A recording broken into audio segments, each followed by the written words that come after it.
TNP की news की team पिछले 2.5 महीने से बिहार में है और अब तक बिहार के करीब 170 विधानसभाओं के 1500 से ज्यादा गांव और कस्बों में जाकर लाखों वोटर्स से बातचीत कर चुकी है। बिहार के दंगल में हम जानने की कोशिश कर रहे हैं कि आगामी विधानसभा चुनाव को लेकर बिहार की जनता के मन में क्या है, जनता के लिए आगामी चुनाव में कौन से मुद्दे महत्वपूर्ण हैं और जनता सरकार से कितनी खुश है या फिर बिहार में बदलाव चाहती है।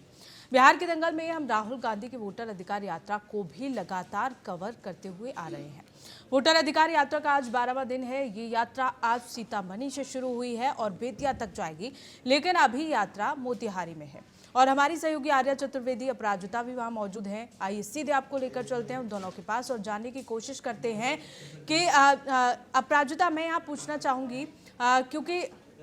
सुबह से ही यात्रा सीतामढ़ी में थी, अभी फिलहाल की बात की जाए तो मोतिहारी में यात्रा बनी हुई है। ऐसे में देखा जाए तो ब्रेक भी ले लिया गया है। अब एक बार ब्रेक के बाद किस तरह का माहौल यात्रा को लेकर नजर आ रहा है?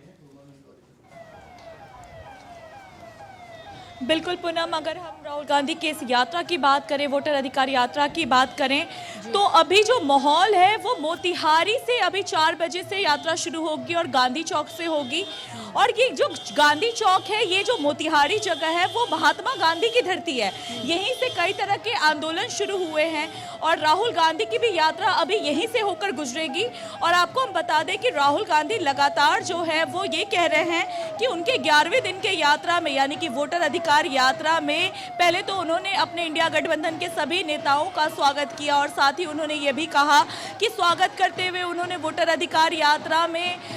ये बताया कि 11वें दिन से हम ये यात्रा कर रहे हैं और इस यात्रा का मेन मोटिव जो है वो लोगों को ये बताना है कि आपका जो वोट का अधिकार छीना जा रहा है, वोट जो चोरी हो रही है, वो हिंदुस्तान के गरीब जनताओं का हक छीना जा रहा है और इसकी शुरुआत जो हुई है वो वोटों से हुई है। तो पहले वोट चोरी होगी, फिर उसके बाद आपके राशन कार्ड जाएंगे, फिर उसके बाद आपकी जमीनें जाएंगी और धीरे धीरे सारा हक आपसे छीन लिया जाएगा। तो राहुल गांधी लगातार जो है इस वोटर अधिकार यात्रा के माध्यम से यहाँ पे जो मौजूद है बिहारवासी, उनको बताने की कोशिश कर रहे हैं कि धीरे धीरे आपके सारे हक छीनने की कोशिश की जा रही है। साथ ही हमने ये भी देखा कि उन्होंने संविधान का जिक्र किया, संविधान की एक प्रति दिखाई जो वो हमेशा दिखाते हैं और वो प्रति दिखाते हुए उन्होंने जिक्र किया कि गरीब वर्ग का हक है और आपको वोट देने का अधिकार संविधान देता है। लेकिन जिस प्रकार से अभी जो सत्ता पक्ष आपके हक छीन रही है वो कतई मंजूर नहीं है। आपने पहले भी देखा होगा कि किस प्रकार से उन्होंने महाराष्ट्र चुनाव का जिक्र किया, उन्होंने हरियाणा का जिक्र किया, राजस्थान का जिक्र करते हुए कहा, साफ तौर पर उनका ये कहना है कि हमने महाराष्ट्र में सत्ता पक्ष की चोरी पकड़ी, चुनाव आयोग की चोरी पकड़ी, क्योंकि महाराष्ट्र में हमारे साथ आपने देखा था जब लोकसभा चुनाव हुए थे तो किस प्रकार से लोकसभा चुनाव में पहले हमारी गठबंधन की जीत होती है, लेकिन उसके बाद आपने देखा कि ठीक 4 महीने बाद सारे के सारे जो पलटी है वो पलट जाती है, सारे के सारे पलटी पलट जाती है, सारा का सारा पासा पलट जाता है और वोट चोरी का उन्होंने प्रूफ करते हुए जनता को दिखाया कि वहां का जो सबसे पहले तो ये देखिए कि अभी का जो माहौल है, राहुल गांधी और तेजस्वी यादव लगातार अब यहाँ से गुजरते हुए नजर आ रहे हैं और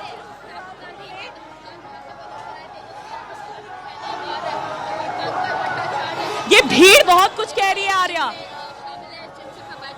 जी, और इस तस्वीरें ये टीएनपी न्यूज़ की टीम लगातार आपको दिखा रही है और इसमें राहुल गांधी, तेजस्वी यादव, दीपंकर भट्टाचार्य, मुकेश सहनी जैसे दिग्गज नेता लगातार एक ही गाड़ी में नजर आ रहे हैं। ये पीछे तस्वीर पप्पू यादव भी हैं। इसमें देखिए ये पप्पू यादव का काफिला लगातार, पप्पू यादव उसमें बने हुए हैं, इस यात्रा में बने हुए हैं। तो दिग्गज नेताओं का जमघट लगातार इसमें देखा जा रहा है इस यात्रा में पूनम, और ये तस्वीरें अपने आप में बहुत कुछ बयां कर रही हैं। इन तस्वीरों से आप खुद ही अंदाजा लगाइए पूनम कि जनता इस काफिले के पीछे भाग रही है, बच्चे, युवा सब इस काफिले के पीछे भाग रही है ताकि वो राहुल गांधी का दीदार कर पाएं, पप्पू यादव का दीदार कर पाएं और उनकी एक झलक देख पाएं।